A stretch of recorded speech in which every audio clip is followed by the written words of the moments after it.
नमस्कार, मैं हूं प्रशांत भारद्वाज और आप देख रहे हैं न्यूज़ रूम पोस्ट। कोरोना की तीसरी लहर के बीच ओमिक्रॉन के नए नए वेरिएंट की खबरों ने लोगों की टेंशन को और बढ़ा दिया है। अब दावा किया जा रहा है कि ओमिक्रॉन का एक नया वेरिएंट डेल्टा क्रॉन दस्तक दे चुका है। डेल्टा क्रॉन के साथ ही एक और नए सुपर स्ट्रेन डेल्मिक्रॉन की भी चर्चा हो रही है।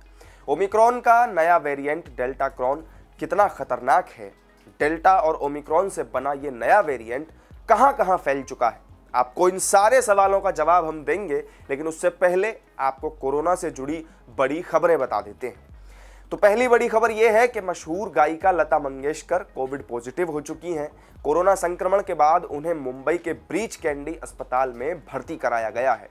इससे पहले 92 साल की लता मंगेशकर का घर पर ही इलाज किया जा रहा था, लेकिन बाद में डॉक्टरों की सलाह पर उन्हें अस्पताल में भर्ती कराया गया है।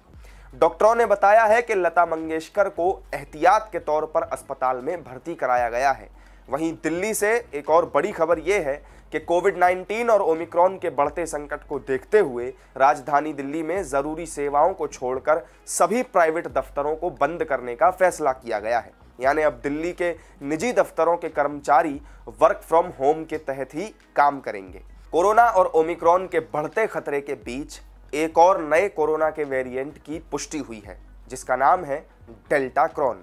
टर्की के पास साइप्रस आइलैंड में डेल्टा क्रॉन के कुछ मामले सामने आए। साइप्रस के वैज्ञानिकों का दावा है कि वहां डेल्टा और ओमिक्रॉन वेरिएंट्स से मिलकर बना कोरोना वायरस का एक नया स्ट्रेन पाया गया है।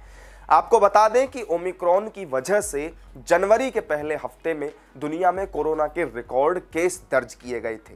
साइप्रस के डॉक्टरों का दावा है कि कोरोना वायरस के नए स्ट्रेन में डेल्टा और ओमिक्रॉन दोनों वेरिएंट्स के लक्षण हैं, इसलिए इसे डेल्टा क्रॉन का नाम दिया गया है। साइप्रस में डेल्टा क्रॉन के करीब 2 दर्जन मामले सामने आए हैं। डॉक्टरों के मुताबिक करीब 25 लोगों में कोरोना का नया स्ट्रेन डेल्टा क्रॉन पाया गया है। डॉक्टरों ने बताया कि इनमें से 11 लोग कोरोना पॉजिटिव होने के बाद अस्पताल में भर्ती हुए थे, जबकि 14 लोग ऐसे हैं जो कोविड पॉजिटिव होने के बाद भी अस्पताल में भर्ती नहीं हुए थे। साइप्रस के डॉक्टरों का यह भी दावा है कि डेल्टा क्रॉन से इन्फेक्शन का खतरा हॉस्पिटल में भर्ती होने वाले लोगों को ज्यादा होता है। वर्ल्ड हेल्थ ऑर्गेनाइजेशन यानी WHO कोरोना वायरस के हर नए वेरिएंट पर नजर रखता है। वायरस के संक्रमण के हिसाब से WHO उसकी श्रेणी भी तय करता है। डेल्टा और ओमिक्रॉन के बढ़ते संक्रमण को देखते हुए WHO ने इसे वेरिएंट ऑफ कंसर्न घोषित किया है, जबकि साइप्रस के डेल्टा क्रॉन पर WHO ने अब तक कोई फैसला नहीं लिया है। डेल्टा क्रॉन को लेकर ब्रिटेन के कुछ डॉक्टरों ने सवाल भी उठाए हैं। ब्रिटेन के डॉक्टरों का कहना है कि यह कोरोना का कोई नया वेरिएंट नहीं है, बल्कि इसे लैब में हुई एक गलती बताया गया है। ब्रिटेन के डॉक्टरों का दावा है कि ओमिक्रॉन का संक्रमण अब तक इतना ज्यादा नहीं हुआ जिससे वो किसी और नए वेरिएंट का निर्माण कर सके।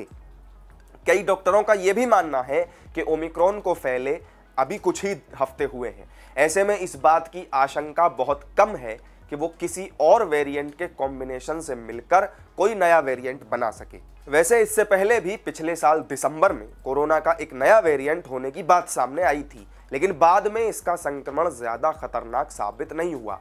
अब सवाल यहाँ पर यह उठता है कि ये डेल्मिक्रॉन क्या है।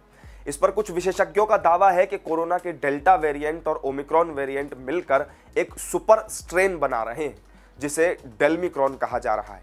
और ये कोरोना का नया वेरिएंट नहीं है।